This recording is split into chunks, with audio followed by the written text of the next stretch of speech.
Hi,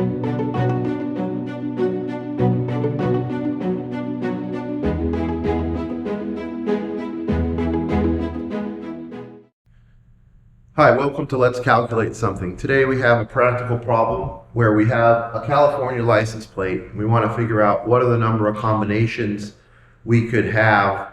How many plates can we make with the format of a digit, 3 letters, and then 3 digits.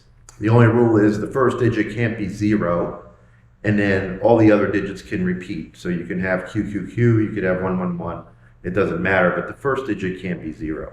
So what we have to do is calculate the number of combinations. This isn't a probability problem, this is a combinations problem. And so we're going to look at each digit individually and calculate the odds of that happening.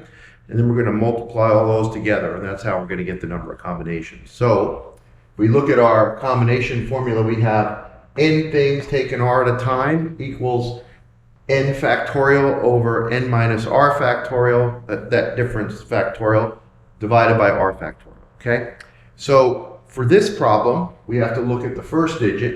It can't be 0.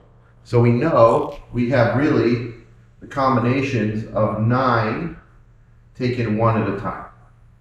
All right, now we move into the letters. 26 letters in the alphabet. So we know that the second, third, and fourth digit are going to be a letter. And so those are going to be the same probability to put a letter in each one of those slots. It's going to be it's going to be a combination of 26, pick one. So 26 different things you could do in each one, but we're going to have that 3 times. So for that, we will cube this. All right. And then now we have the next piece, which is the 3 numbers. And for that, we now can have a 0. So we have 10 digits we can choose from. So we have a 10 here and a 1 here. And again, we have 3 of those, and we're going to cube it. So if this will equal the number of combinations. And so now we just have to do the math on this piece. Okay. So let's run our formula here. We're going to have 9 things taken one at a time here. So 9 times 8. 9 minus 1 is 8 times 1 factorial. That's that piece. We're going to have 3 of these, which is 26 factorial, and then 25 factorial times 1 factorial. We're going to have that cubed. We're going to have this one here, which is 10 factorial divided by 9 factorial, because 10 minus 1 is 9, divided by 1 factorial. And that is also going to be cubed. Okay, so before we simplify this, I just want to remind you, this would be a great time to just hit the subscribe button, hit the like button if you like what we've seen so far, and then hit the little bell so you can see the other videos I'm going to produce. I'm going to produce many videos, several a week. So you want to stay up on top of that and enjoy some math things, some practical problems, some tools so we can solve practical problems.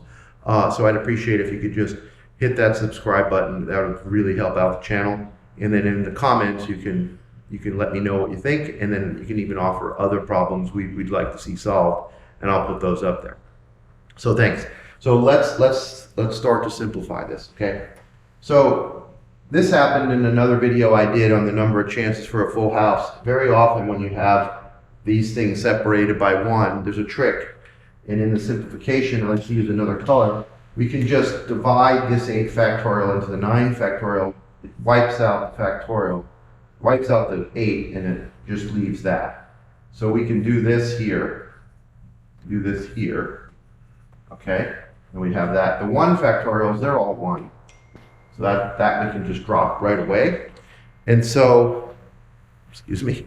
So now we have to simplify this. So we have 9 times 26 cubed times 10 cubed. So now we take this and we can simplify this to, this is 1,000, right? 10 cubed is 1,000 times 9, so that equals 9,000 times 26 cubed.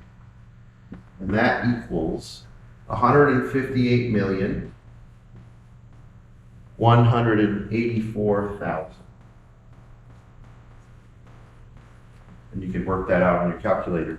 So it's a lot more than the number of people in California. So I think they're safe of not having duplicate license plates, or at least running out of options for individual license plates for quite some time. There is a chance you could have a duplicate, but we didn't calculate that. We just calculated the number of combinations that they have available to them.